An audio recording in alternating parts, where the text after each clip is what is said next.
Hello दोस्तों, स्वागत है आपका कॉमिक्स टाइम्स में। और आज हम शुरू कर रहे थे भगवान का कायाकल्प का दूसरा भाग। यहाँ तक की कहानी हमने पहले भाग में कंप्लीट कर चुके हैं दोस्तों। चलिए शुरू करते हैं। तभी जीवानंद ने सैनिकों से एक दर्पण लाने के लिए कहा। सैनिक दर्पण के आगे तो जीवानंद ने उसे स्वर्ण मुद्राओं के पास उस इस तरह रखा कि स्वर्ण मुद्राओं की छवि सामने दिखाई देने लगे। जीवानंद ने रंभा से कहा, रंभा आगे बढ़कर दर्पण में से अपनी मुद्राएं उठा लो। लेकिन मैं दर्पण में से मुद्राएं कैसे उठा सकती हूँ? इसमें तो मुद्राएं का प्रतिबिंब दिखाई दे रहा है। तो सुनो रंभा, श्रीकांत ने भी तुम्हारा नृत्य प्रतिबिंब प्रत्यक्ष रूप से नहीं देखा। उसने भी सपने में तुम्हारे नृत्य का प्रतिबिंब देखा है। इसीलिए तुम भी दर्पण से स्वर्ण मुद्राएं ले लो। मैं आपके निर्णय से सहमत हूँ। मुझे स्वर्ण मुद्राएं नहीं चाहिए। उसका निर्णय सुनकर उपस्थित जन समुदाय वाह वाह कर उठे। महाराज ने खुश होकर कहा, जीवानंद, तुमने सचमुच अपनी बुद्धि का परिचय दिया है। हम तुम्हें बहुत खुश हैं। जीवानंद की जय। महामंत्री जी, अब तो आपको जीवानंद के बारे में कोई संदेह नहीं रह गया होगा। नहीं महाराज, आपके विशेष सलाहकार के पद पर जीवानंद का सही चुनाव किया है। उस दिन जीवानंद भी बहुत खुश था। वह खुशी खुशी घर लौटा और रात को श्री कृष्ण की पूजा के लिए मंदिर में गया तो भगवान, आपकी अनुकंपा से मुझे सब कुछ मिल गया है। अब तो आप अपना रूप परिवर्तित कर लीजिए। तभी भगवान ने प्रकट होकर कहा, जीवानंद, सचमुच तुमने अपनी सौगंध को पूरा करके दिखाया है। मैं अपना कायाकल्प कर लूँगा, पर अभी नहीं। भगवान, आप अपना कायाकल्प कब करेंगे और कैसे करेंगे? जीवानंद, मैं तभी युवा रूप में परिवर्तित हो सकता हूँ जब तुम 100 राजकुमारियों को साथ इस मंदिर में आकर मुझ पर जल चढ़ाओगे। भगवान, यह कैसी कठिन शर्त आपने मेरे सामने रखी है। भला मैं 100 राजकुमारियां एक साथ कैसे लाऊंगा? सोच लो जीवानंद, तुम्हें मेरे कायाकल्प और अपने पिता की आत्मा की शांति के लिए यह सब तो करना ही होगा, वरना कभी मेरा कायाकल्प नहीं हो सकेगा। भगवान, मैं इस शर्त को अवश्य पूरा करने की कोशिश करूंगा ताकि आपका कायाकल्प हो सके। और तभी भगवान कृष्ण अंतर्ध्यान हो गए। ओह भगवान चले गए, अब मैं क्या करूं? मुझे 100 राजकुमारियां कहाँ मिलेगी और मैं इन्हें मंदिर में कैसे लेकर आऊंगा? उस रात जीवानंद ठीक से नहीं सो सका और यही सोचता रहा कि 100 राजकुमारियां को मंदिर में कैसे लाया जाए। इस चिंता में खोया जीवानंद सुबह दरबार में पहुंचा तो महाराज ने उसे विशेष कक्ष में बुलाया। जीवानंद, हमारी बेटी अलकानंद अब बड़ी हो गई है। अब वह शीघ्र उसका विवाह करना चाहते हैं और हमने यह फैसला किया है कि अलकानंद का विवाह हम तुम्हारे साथ करेंगे। महाराज की बात सुनते ही जीवानंद चौंक पड़ा। लेकिन महाराज, राजकुमारी का विवाह तो किसी राजकुमार के साथ होना चाहिए। जीवानंद, तुम बहुत बुद्धिमान और भगवान कृष्ण के सच्चे भक्त हो। भला तुमसे अच्छा युवक कहाँ मिलेगा? अभी कुछ सोचकर महाराज हंसदेव ने कहा, जीवानंद, अलकानंद अपने नाना के पास छतरपुर गई है। तुम आज ही वहां जाकर उसे ले आओ। हम जल्दी यह विवाह करना चाहते हैं। जो आ गया महाराज, मैं आज ही वहां चला जाता हूँ। उसी दिन रथ पर सवार हो कुछ सैनिकों के साथ जीवानंद ने छतरपुर के लिए प्रस्थान किया। राजकुमारी से मेरा विवाह होगा, यह तो मैंने कभी सपने में भी नहीं सोचा था। यह सब भगवान कृष्ण की अनुकंपा है। शाम होने से पहले उसे छतरपुर राज्य की सीमा में प्रवेश कर लिया था। लेकिन यह क्या, उसे वहां कोई चहल पहल दिखाई नहीं दी। चारों ओर मुर्दानी सी छाया छाई हुई थी। अरे यह क्या, इस नगर में सभी लोग किसी गहरी चिंता में खोए निराशा में डूबे दिखाई दे रहे हैं। अवश्य ही यहाँ कोई दुर्घटना घटी हुई है। मुझे भी ऐसा ही लगता है जीवानंद जी। हमें किसी आदमी से कुछ पूछना चाहिए। तभी पास से गुजरते एक आदमी को रोककर जीवानंद ने पूछा, सुनो भाई, इस नगर में यह कैसी खामोशी बिखरी है? सभी लोग बहुत खोए खोए से दिखाई दे रहे हैं। लगता है तुम किसी दूसरे राज्य से आए हो, तभी ऐसी बातें पूछ रहे हो। लेकिन हुआ क्या? तो सुनो, हमारे महाराज अजीत सिंह की देवती पड़ोसी राज्य चितरपुर से यहाँ आई हुई थी। आज सुबह वह महल के बाग में अपनी सहेलियों के साथ घूम रही थी। उसी समय एक राक्षस नगर में घुस आया। सैनिकों और लोगों को मारता हुआ राक्षस उस बाग में पहुंच गया और राजकुमारी अलकानंद को उठाकर ले गया। महाराज ने राजकुमारी को खोज में दूर दूर तक सैनिक भेजे, लेकिन उस राक्षस का कुछ पता नहीं चला, इसीलिए सब उदास हैं। वह आदमी यह बताकर आगे चल गया तो जीवानंद ने अपने साथ आए सैनिकों से कहा, चंद्र सिंह, यह तो बहुत बुरा हुआ। हम राजकुमारी को लेने आए थे और वही यहाँ नहीं है, तो महाराज अजीत सिंह के पास जाने से क्या लाभ? हाँ महाराज, अजीत सिंह के पास जाने से कोई लाभ नहीं। हमें तुरंत लौटकर अपने महाराज को इस दुर्घटना की सूचना देनी चाहिए। और फिर सब तेजी से घोड़े दौड़ाते जीतपुर की ओर लौट पड़े। जीवानंद का रथ तीव्र गति से दौड़ता एक घने जंगल में पहुंच चुका था। उसने मुड़कर देखा तो उसके सैनिकों का कुछ पता नहीं था। अरे, सैनिक नजर नहीं आ रहे, कहीं वे मुझसे अलग तो नहीं हो गए? शायद ऐसा ही हुआ है। जल्दी लौटने के धुन में मैंने तेज से रथ दौड़ाया होगा और सैनिक मुझसे बिछड़ गए होंगे। रात का अंधेरा फैलने लगा था, लेकिन जीवानंद रथ दौड़ाता ही चला जा रहा था। तभी, रुको जीवानंद, रुको। अंधेरी रात में जंगल में जाना तुम बहुत खतरनाक है, हैं? जीवानंद रथ रुकवाकर सोचने लगा। सन्यासी, लेकिन यह सन्यासी कौन है और मेरा नाम कैसे जानता है? रथ रुकने पर नीचे उतरकर जीवानंद उस सन्यासी के पास पहुंचा। बाबा, आप मेरा नाम कैसे जानते हैं? मैंने पहले आपको कभी नहीं देखा। हम इसी वन में रहते हैं जीवानंद, और अपनी दिव्य शक्ति से सब कुछ जान लेते हैं। और हम तो यह भी जानते हैं जीवानंद कि तुम राक्षस द्वारा अलकानंद को उठाकर ले जाने की सूचना जीतपुर के महाराज को देने जा रहे हो। बाबा, आप तो अंतर्यामी हैं, फिर तो आप यह भी जानते होंगे कि राक्षस अलकानंद को उठाकर कहाँ ले गया होगा।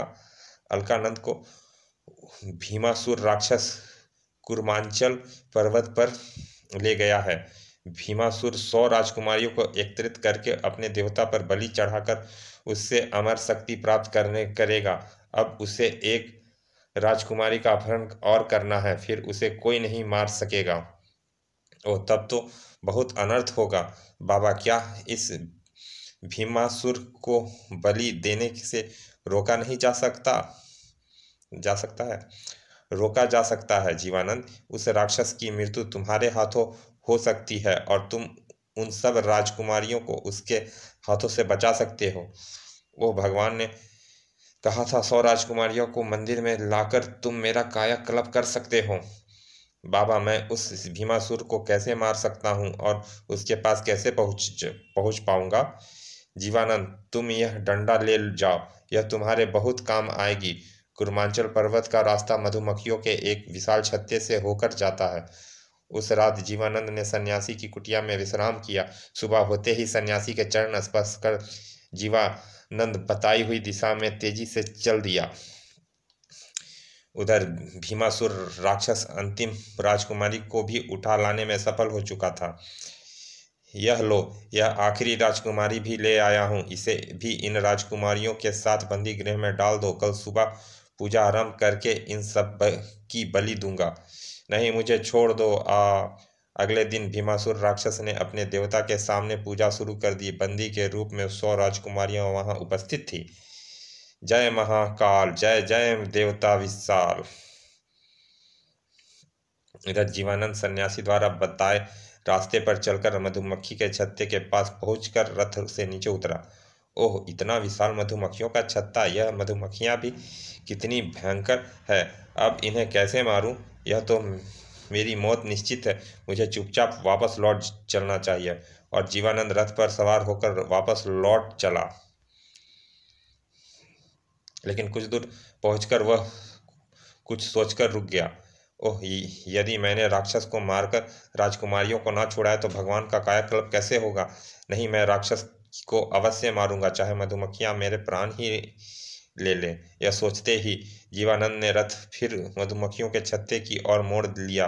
कुछ ही देर में वह फिर छत्ते के पास पहुंचकर रथ से उतरते ही उसने डंडे से मधुमक्खियों को अंधाधुन मारना शुरू कर दिया। सटाक।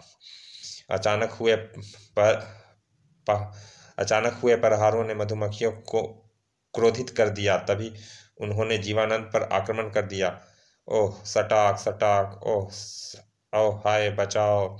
लेकिन उसने मधुमक्खियों को मारना बंद नहीं किया। कुछ ही देर में वहां सैकड़ों मधुमक्खियों को मारकर ढेर कर चुका था। आखिरी मधुमक्खी उसे छोड़कर उड़ गई। और फिर भगवान कृष्ण का स्मरण कर जीवानंद ने गुफा में प्रवेश किया। वह आगे बढ़ता रहा। लंबी यात्रा के बाद जीवानंद उस सुरंग से बाहर निकला तो वह पूर्वांचल पर्वत पर भीमासुर के समीप पहुंच चुका था। ओह, भीमासुर तो देवता की पूजा शुरू भी कर चुका है। मुझे एक पल की भी देरी नहीं करनी चाहिए। तभी जीवानंद तेजी से भीमासुर की ओर दौड़ा। अरे यह मानो कहाँ से आ गया। पकड़ो पकड़ो मारो। लेकिन जीवानंद भीमासुर के सामने पहुंचकर ही रुका। भीमासुर, इन राजकुमारियों को छोड़ दो, नहीं तो मैं तुम्हें मार डालूंगा।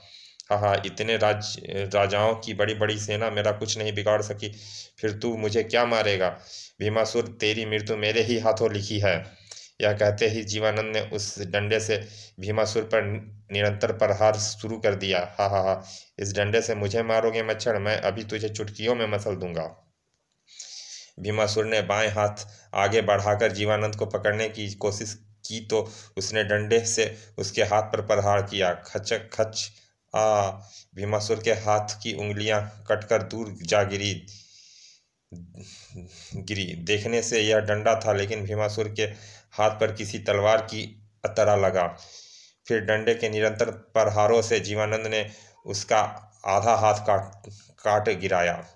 राक्षस ने तलवार से प्रहार किया तो जीवानंद ने उस पर प्रहार किया। हाथ कटने से तलवार दूर जा गिरा। राक्षस ने अपना पांव उठाकर उसे कुचल देना चाहा। खचाक। आ। एक पांव कटते ही भीमासुर लड़खड़ाया तो जीवानंद ने दूसरे पांव पर प्रहार किया। खचाक खचाक। अरे अरे आ आ। कुछ देर में भीमासुर के जमीन पर गिरते ही जीवानंद ने उसकी गर्दन पर प्रहार किया। गर्दन कटते ही भीमासुर मर गया। भीमासुर को मारकर जीवानंद शेष राक्षसों की ओर तेजी से बढ़ा तो अरे, इस मानव ने हमारे दैत्यराज को मार डाला, यह हमें भी मार डालेगा। अपनी जान बचाओ, भागो। और फिर पलक झपकते ही सभी राक्षस वहां से भाग निकले। और राक्षस अपने आप भागकर जा रहे हैं। मैं भाग जाने दो मुझे। जल्दी से इन राजकुमारियों के बंधन खोलने चाहिए। जीवानंद ने जल्दी से 2-3 राजकुमारियों के बंधन खोलकर कहा, तुम दूसरी राजकुमारियां के बंधन खोलो, हमें जल्दी से यहाँ से प्रस्थान करना होगा। जी, हम अभी दूसरे के बंधन खोल देते हैं। जब सब राजकुमारियां बंधन मुक्त हो गई तो जीवानंद ने जोर से कहा, राजकुमारी अलकानंद यहाँ मेरे पास आ जाएं। राजकुमारी की भीड़ों में से निकलकर अलकानंद जीवानंद के पास पहुंची। मुझसे क्या काम है तुम्हें? मैं तुम्हें ही लेने आया था राजकुमारी। छतरपुर पहुंचने पर मुझे पता चला कि तुम्हें भीमासुर राक्षस उठा लिया आया, उसे खोजता मैं यहाँ पहुंचा। अब तुम सबको पहले मेरे साथ जीतपुर चलना होगा। भगवान कृष्ण के मंदिर में पूजा करने के बाद तुम अपने राज्य में लौट सकती हो। हमें स्वीकार है। और फिर सभी राजकुमारियां उसी गुफा के रास्ते लौट चली। जंगल में जीवानंद सबको सन्यासी की कुटिया पर ले गया, लेकिन वह सन्यासी का कुछ पता नहीं था। जीवानंद, तुम हमें यहाँ क्यों लाए हो? राजकुमारी, यहाँ पर मुझे एक सन्यासी मिले थे और उन्होंने ही यह डंडा देकर भीमासुर तक पहुँचने का रास्ता बताया था, लेकिन अब वो यहाँ नहीं है। काफ़ी देर प्रतीक्षा करने के बाद जीवानंद जीतपुर की ओर चल पड़ा। लंबी यात्रा करने के जीवानंद राजकुमारियों के साथ जीतपुर के महल में पहुंचा। पिताजी, जीवानंद ही मुझे भयंकर भीमासुर राक्षस से छुड़वा कर लाया है। जीवानंद, हम तुमसे बहुत खुश हैं। आज पता चला कि तुम बहुत बहादुर भी हो। हम कल ही तुम्हारा विवाह अलकानंद से करेंगे। विवाह की तैयारियां शुरू की जाए। अभी विवाह नहीं हो सकता महाराज, पहले मुझे इन 100 राजकुमारियों के साथ मंदिर में पूजा करके भगवान का कायाकल्प करना है। भगवान का कायाकल्प? तुम क्या कहना चाहते हो जीवानंद? महाराज, मेरे पिताजी के वचन से सच करने के लिए भगवान ने अपने रूप को बूढ़े में बदल लिया था। यह सब मेरे कारण हुआ था। अब मैं उसका प्रायश्चित करते हुए भगवान का कायाकल्प करूँगा। धन्य हो जीवानंद, तुम अपने पिता की आत्मा को शांति के लिए महान काम कर रहे हो। मैं सैनिकों से कहकर पूजा की तैयारी कराता हूँ। अगले दिन 100 राजकुमारियों के साथ पूजा करके जीवानंद ने भगवान की प्रतिमा पर जल चढ़ाया तो भगवान का कायाकल्प होने लगा। भगवान श्री कृष्ण, मेरी पूजा स्वीकार करो। भगवान का पूरा कायाकल्प होते ही सभी लोग जीवानंद की जय घोष करने लगे। भगवान कृष्ण की जय हो, जीवानंद की जय हो, जय हो। भगवान के कायाकल्प के बाद सभी राजकुमारियों को उनके राज्य में भेजा दिया गया। अगले दिन सुबह धूमधाम से जीवानंद और अलकानंद का विवाह संपन्न हुआ। विवाह के बाद अलकानंद के साथ जीवानंद मंदिर में भगवान के दर्शन के लिए गया तो भगवान फिर प्रकट हो गए। जीवानंद, अब तो तुम्हारी सभी इच्छाएं पूरी हो चुकी है। अब तुम मेरी तलवार लौटा दो। आपकी तलवार? लेकिन भगवान, आपने मुझे तलवार कब दी थी? भूल गए जीवानंद? सन्यासी के रूप में मैं ही जंगल में तुमसे मिला। मैंने तुम्हें जो डंडा दिया था वह मेरी तलवार थी। उसी तलवार के कारण तुम भीमासुर को मारने में सफल हुए। भगवान, आप बहुत महान हैं। महाराज जीवानंद की जय हो, जय हो। कुछ समय के बाद महाराज हंसदेव ने जीवानंद को राजगद्दी पर बिठा दिया। समाप्त। चलिए दोस्तों, यह कहानी कॉमिक्स यहाँ समाप्त होती है। मिलते हैं फिर किसी ऐसे ही कहानी के अच्छे से भाग में। और अभी तक आपने हमारे चैनल को सब्सक्राइब नहीं किया तो प्लीज़ सब्सक्राइब कर दें। चलिए मिलते हैं फिर किसी अच्छे से कहानी के अच्छे से भाग में। तब तक के लिए धन्यवाद। विदा।